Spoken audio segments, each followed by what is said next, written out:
I want to highlight some of the characteristics of research and how some of the work you've already done with the CHIP process, kind of how we could almost transition that into a framework of research through just a few little changes. Talk about the phases of research transition, provide a little framework for the levels of community engagement so that as you guys start engaging with academics, you kind of have an idea of where you'd like to be in that partnership and how you'd like to share information and collaborate with the academic partners. And then just give an overview of our CHIP to CHIRP training. So really to highlight how we've structured some of these curricular elements to really map onto the research project. So what we heard, I know some of you just participated in the intake surveys this morning, but we really heard two things, and that's that people were interested in skill development. They wanted to know really how do you do research on humans. They might have heard about how you do research on animals, but how do we collect information in our population level?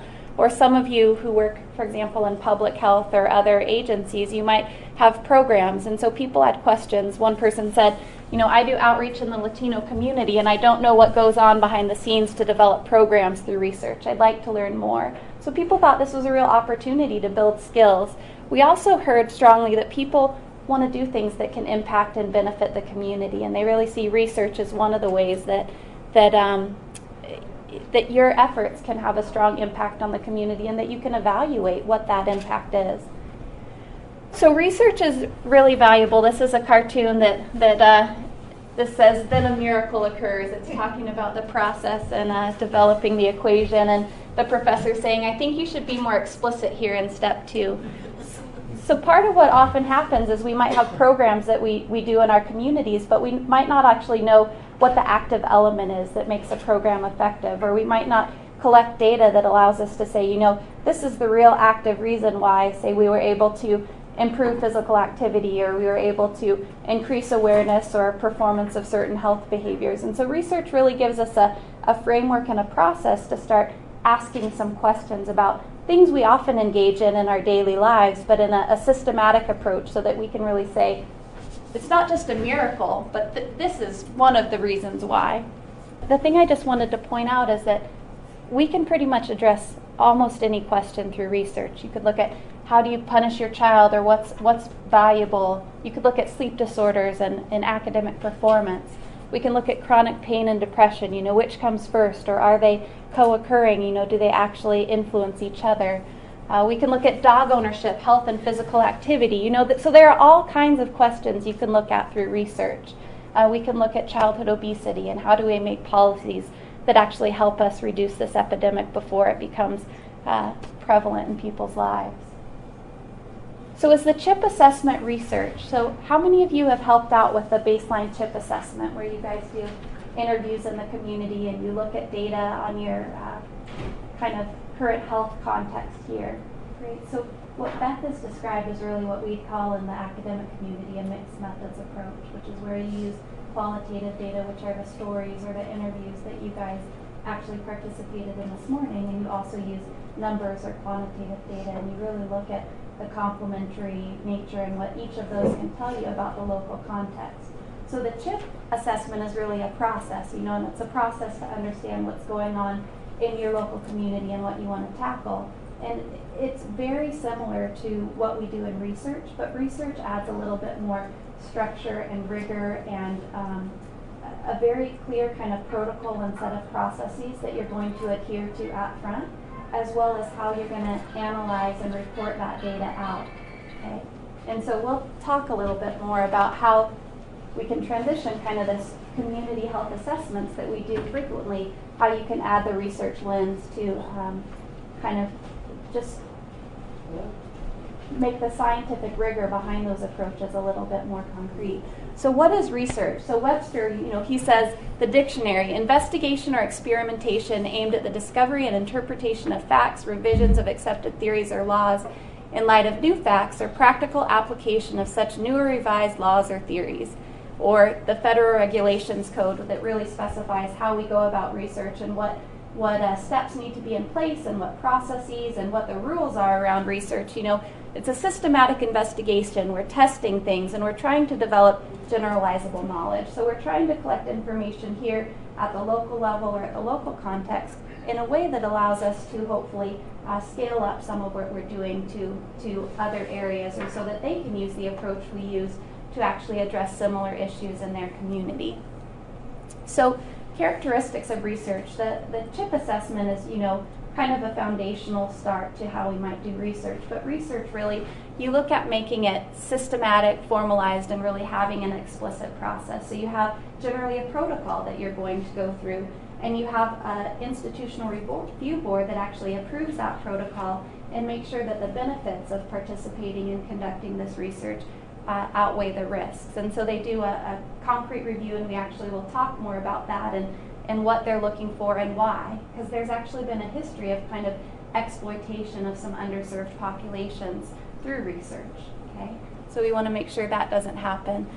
There's a process where you state assumptions, you develop the plan to study, you collect data, you analyze it, and you disseminate it. So you share it either in academic publications or in newspapers or in ways that you think are important to raise awareness about what you discovered. Research has clearly defined concepts, it's systematic. You use instruments and measurements that ideally have been developed through a process, okay? So you don't always just create a questionnaire, you don't just write your questions down and then administer them to people. Ideally what you do is you find questions that have already been developed and validated and shown to be effective in other situations, and you try and use those in your own setting, or you try and modify them slightly through a process for use in your own setting. And then reporting results. So we all see the world, right, from our own lens. And one of the keys that research really tries to do is to give us a framework so that some of our personal biases, they aren't necessarily pushed out onto others, that we use a process that allows us to really see what the data and what the true circumstances are. So I think Paul has maybe talked a little bit about the phases of research, but there's something called kind of stages. And so you think about bench research, and so this is research generally on rats or in the lab. You think of kind of their scientists at their bench, maybe testing a new drug on rats, or you might think of looking at how cancer cells divide, okay? And then you think about moving from bench to bedside. They call this translation 1 or T1. So bedside is actually taking information, so taking medications and trying to test them on humans to see what the effectiveness is, okay? And then once we know that something, so let's say we have a new diabetes medication and we know it's more effective than previous medications were.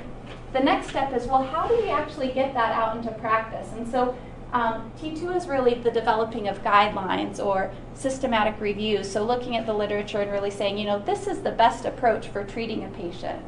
When we get into T3 and T4, that's really, how do we get this information about best practices out into the community? So let's say that there's a certain approach for teaching or education that's been really demonstrated to be effective in these controlled environments. How do we actually get them out into Madras or Prineville schools? How do we actually make this practical in the real world?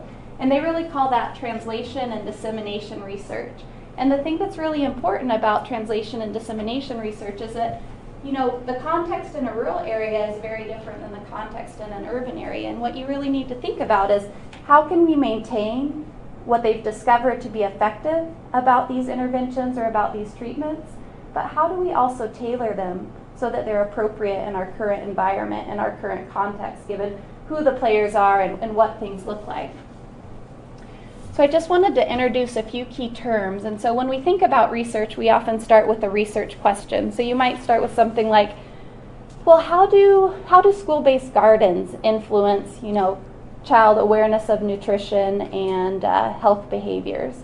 And then what you would do is you would actually refine that research question and state it as a study aim. So you would say, we want to evaluate the impact of participation in a 6-month school garden program on child nutrition habits and interest in consuming new foods as compared to similar peers who did not participate. Okay, so you take your research question, we want to know about this, and we state it in the terms of, we're going to investigate, or we're going to aim to accomplish this goal in our study. And what you might do is you might actually state a few hypotheses. So you might state something like, you think children who participate in the school-based program might be more likely to choose nutritious foods, or they might be more likely to actually be willing to try new foods. And so you really use this process of thinking about the research question, looking at the literature to actually see what's out there, what's come before, to figure out what's the new question you need to ask. Okay? So one of the key things about research is you never have to start from scratch, right? So what you can do is you can see what's come before, and you can see, well, how can the question we ask really build on the knowledge that's already out there? How can we push the field forward through our question? The other thing is study team members, and this was in your pre-assessment, I think. So one of the things is there's a principal investigator on each project, and this is really the person who is generally they write the grant, they have ultimate authority for how the process unfolds, for the quality of the data that's collected. They're responsible for making sure that we have proper institutional review board approval, and that the approach that's being used is appropriate, and that the protocol is being upheld. You also have co-investigators, so these are other team members that help out, a project manager who's kind of the overall coordinator generally for a project, and then you can have research assistants and a statistician. So in most studies, you generally want to try and get input from a statistician to make sure that you're getting information from the right number of folks, and that you're looking at the right factors that might influence the question that you're asking, that you're controlling for those factors. And I think the key question is, where do community partners fit in? These are kind of some traditional terms, but how do we work with community partners in this process? And the answer is that, community partners can be involved at all levels, and really the question is, how do we help facilitate this type of collaboration? I didn't put statistician because I still go and get help from a statistician. So if you guys are experts, I'm going to start coming to you. So, the other thing I want to talk about is as you're starting to engage in this process of collaboration, one of the things that you might want to think about is, there are different levels at which communities can be engaged in research. Okay, so in some cases you might have people who come out and they might administer surveys in your community, they might collect data, but you might not actually have had a role in determining what the questions were or how that data was collected. You can have kind of lower medium levels of activity, which is like getting a focus group together at the start of a study so we can figure out, well, what's the question that needs to be addressed? What's the important framework that needs to be asked? You can have communities help actually implement a study that was designed by a researcher. So let's say we want to test a new medication. How do we actually get people who are real people in the real world to utilize this? Or you can have a really high level of participation and collaboration in research, which is kind of the framework behind community-based participatory research. And that's the idea that you're really, as a community member, an equal collaborator with the academic partners across all phases of the research process. And I think there are actually benefits and maybe challenges to each level of this kind of phase of research collaboration. But I think the question is just, as we move forward, how would you like to participate in research? So in your perspective, just to think about how you'd like to be a collaborator, how you'd like to partner, and to recognize that there are differences. And one of the reasons there are differences is that some populations have been exploited by research, and so there's this quote, outside researchers swooped down from the sky, swarmed all over, asked nosy questions, and then disappeared, never to be heard of again. Okay, so really the chip-to-chirp process is about building an equitable collaboration. So we both solve problems in the communities through the traditional kind of chip activities, but we also look at ways that we can address novel and new questions through the research process. So Paul talks about having a new model of drive-by research, which is actually where you guys are able to come by the university and shop for your academic partner that you want to collaborate with. And I think this is maybe a figure some of you have seen. It's one that you can't actually probably see, but it's basically a comparison of this community-based participatory research, which is really a collaborative approach to research, compared to traditional research. And what it really emphasizes is that community partners should be engaged, ideally, in this model in all phases of the research process, from identifying the question to figuring out how do you approach the question, to even looking at the data and saying, this is what the data means, to figuring out how you're going to share the data? It's a great question. So community engaged research is kind of a generic term for academics collaborating with communities on a research project. And that's where in community engaged research there's those levels. You know, it can be a low level of collaboration where an academic might come out and collect data, to a higher level of collaboration, which is really where there has been a relationship that's been developed, and there has been kind of a co-creation of what the research question is and what the approach is. And so people would say community-based participatory research has important characteristics that really highlight kind of this equitable sharing of power, the role of the community in the process, kind of that individuals are involved all along the way. So I would say CBPR is one dimension of community engaged research, if you think about it like that. Is that helpful? So with community engaged research, you know, it requires trust building, building a language for both the academic and community partners, and then recognizing this complementary expertise between the two partners, and then strategizing so that both individuals can have their needs met, you know, so that you guys benefit from kind of the expertise of the scientific community, but the scientific community also benefits because you guys know about what works and how the lay of the local land is, as well as what the important questions are for your local context.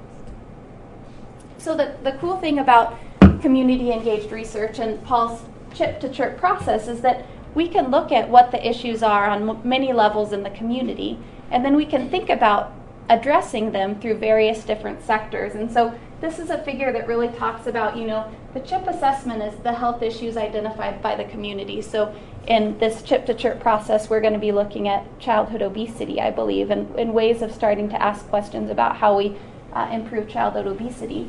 But you could actually tackle it at the clinic and hospital level, public health department, or at the community setting. And there are various ways that we deliver services to these types of individuals. And then this here is the types of research that we could use in each of these different sectors. So there are various types of research. I'm just going to highlight a few, and then David's actually going to talk more about some of the methods we use. But comparative effectiveness is this idea of looking at different ways of addressing something. So let's say we have two types of diabetes medications. And what we want to do is, in a clinic setting, we actually want to see which of these is most effective.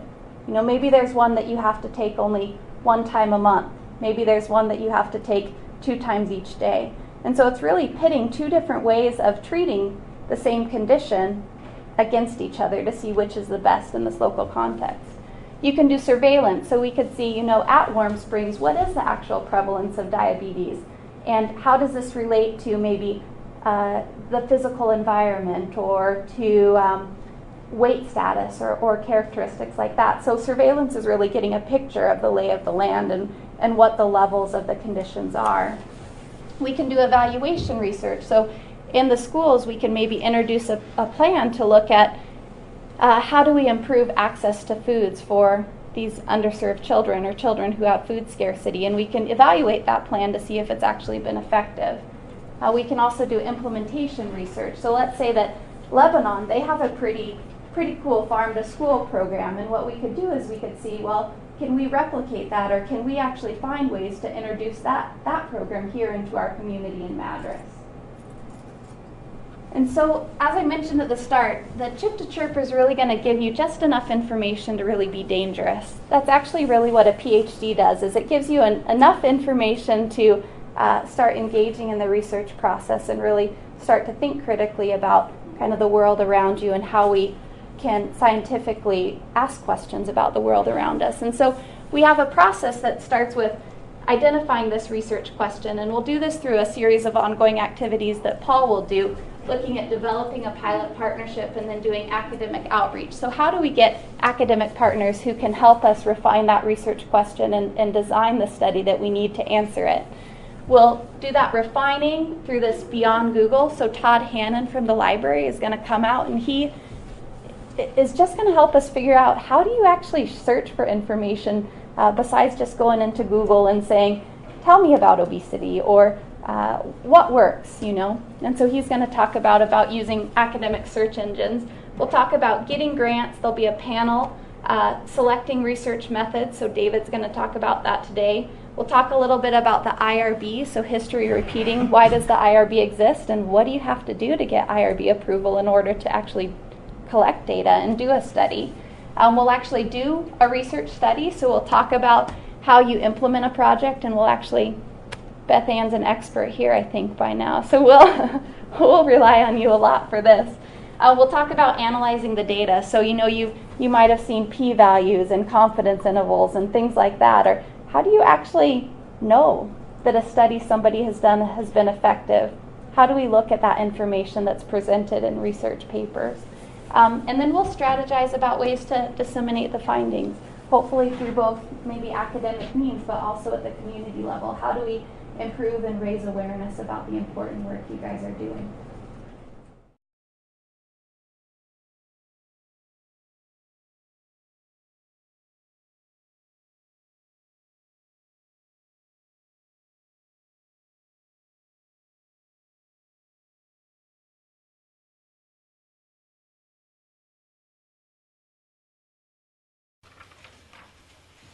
So, Alice in Wonderland, if you don't know where you're going, any road will get you there, but when it comes to research and a lot of other things, it might take a really long time and cost a lot of money if you don't have a good plan.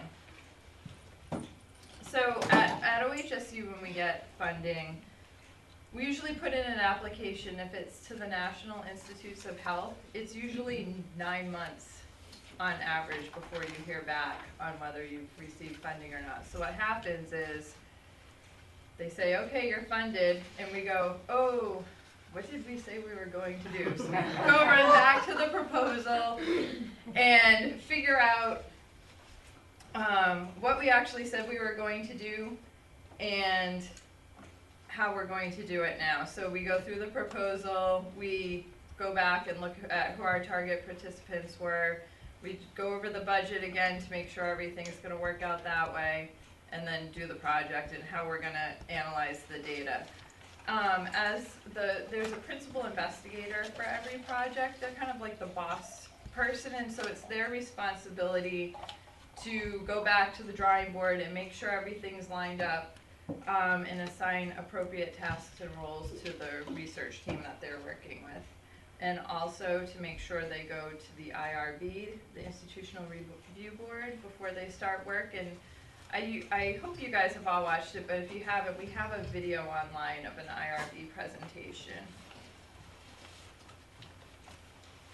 So when we go back and look at our research proposal, we're looking at the big picture and then narrowing it down. So sort of what David was just talking about, we have kind of a big picture idea, pick of the month here.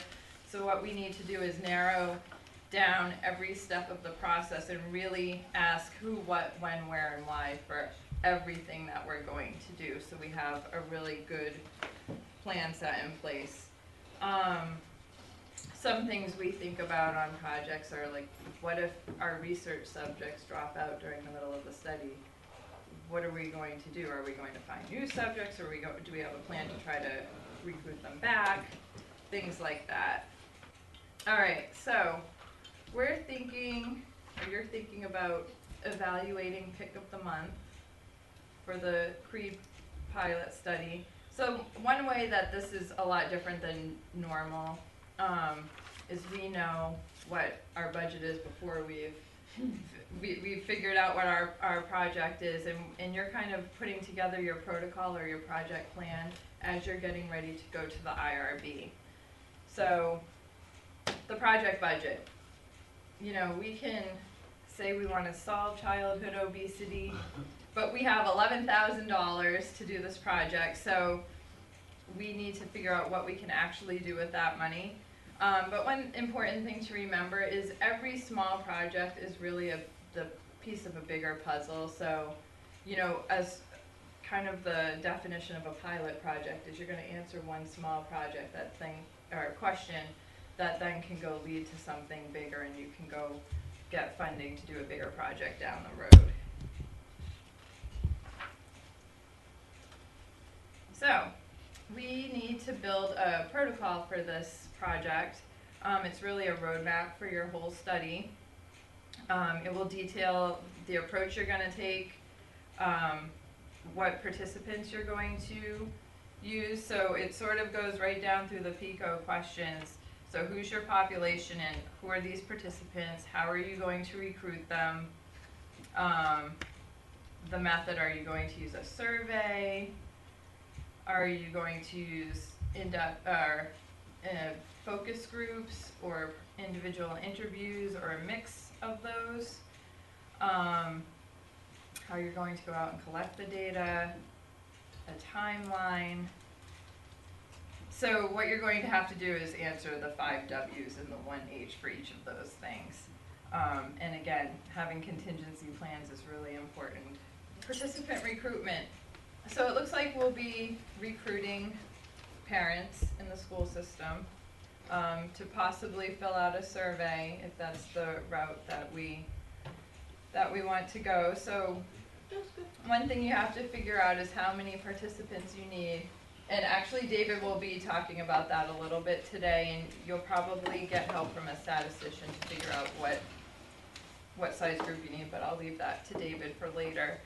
And it also covering whether they're representative of the whole population, because we kind of touched on that a little bit earlier. If you just have mothers who are walking their kids into school, they might behave differently in general than parents whose kids take the bus or something like that, or people in the PTA might be more involved anyway and might know about it more. And we talked a little bit about dropout.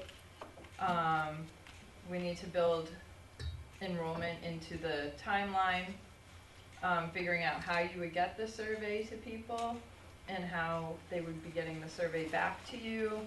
Is it going to be paper? Is it going to be online? You won't have, if you're doing parents, you probably won't have any vulnerable populations involved. So vulnerable populations, if you remember back to the IRB presentation, are like children, prisoners, pregnant women, people who are developmentally delayed or handicapped, or economically and educationally disadvantaged. And whether you're going to offer some kind of payment to the participants to encourage them to fill out the survey, and you'll need to build that into your budget. You do have to protect individual information, and this might be something good to remember because you took a little pre-test at the beginning of this whole CREED process. Pre-survey. Survey, yeah, sorry. This might be something that was on that you might be taking again. So things like name, date of birth, social security number, addresses, anything that could identify Paul McGinnis as somebody that we surveyed or researched. A couple of things that don't count are like height and gender for the most part. So something to keep in mind. And when you do collect protected health information, you need a data security plan. You can't leave papers with people's identifying information on a table or on your phone or on the email. So really, if you have physical paper, you can have a locked one of those little metal boxes. We've used that in the past, or having computer protected passwords and things like that will suffice. But you do need that in your plan when you go to the IRB so that they know that you will be protecting the people that you're researching. And you have your project staff or your team. I think probably a lot of you will be working on this, and so what will happen is the principal investigator, or the PI for short, is really the person who's going to run the whole project and is ultimately responsible for everything working out and going correctly. So they need to allocate jobs to the team members. So a lot of times in a formal research situation, you'll have the principal investigator, some co-investigators, and then a project manager who is really the person on the ground getting a lot of the stuff done. For CREED, it would be, making sure we're on our timeline, getting the evaluation papers out and keeping in contact with people and going to the IRB if you change anything. Research assistants, a lot of times they'll go and actually maybe hand out the surveys or do interviews with people. A statistician to help you analyze your data at the end, but also before you get started trying to figure out how big of a population you need to sample. And if you're going to use students or volunteers is another option. Everybody on your team who actually will come in contact with any protected health data or study participants are going to have to go through training. So at OHSU it's called the Big Brain. And at OHSU we do it online. It's kind of fun. So anybody who's going to be consenting people, as I said, seeing identifiable data, the PI or co-Is would have to go through this. But if you're a study team member and you're only going to see the data after they're stripped of any identifying information, maybe you're just going to be involved after the analysis, you wouldn't necessarily have to go through all the training.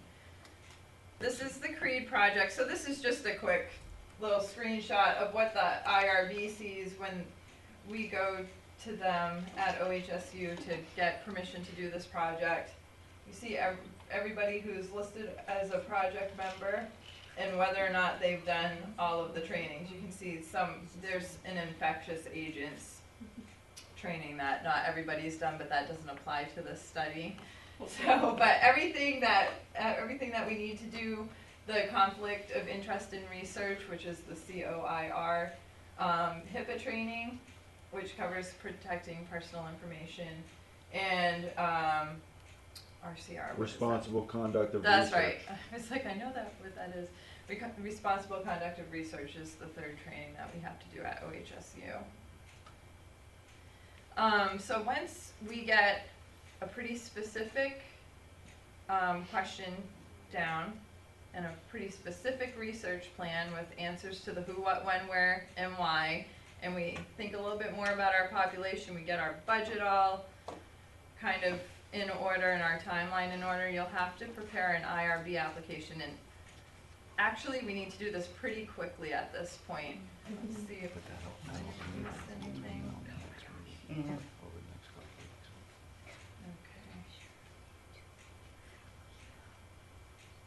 Okay, and we already know the answer to this question for this pilot project. We'll go through the Samaritan IRB. Just worth mentioning, sometimes you do need to get approval from more than one IRB. Usually go through the IRB of the institution of the principal investigator. In some occasions, I did a study once where I was working with Boston University and also with the Veterans Administration, and we needed to get approval through both of those IRBs, and it can be very difficult because they can come back and say opposite things about the same point in your plan, which can really delay things.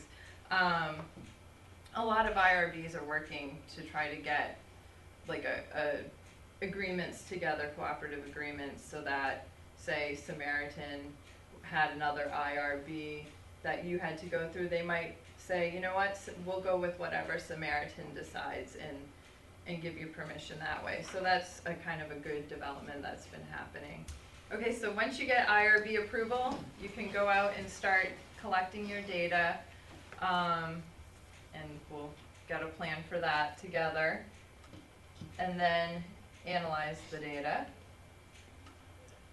And then one of your final steps, besides looking for future funding for bigger projects, would be to disseminate the results of your project.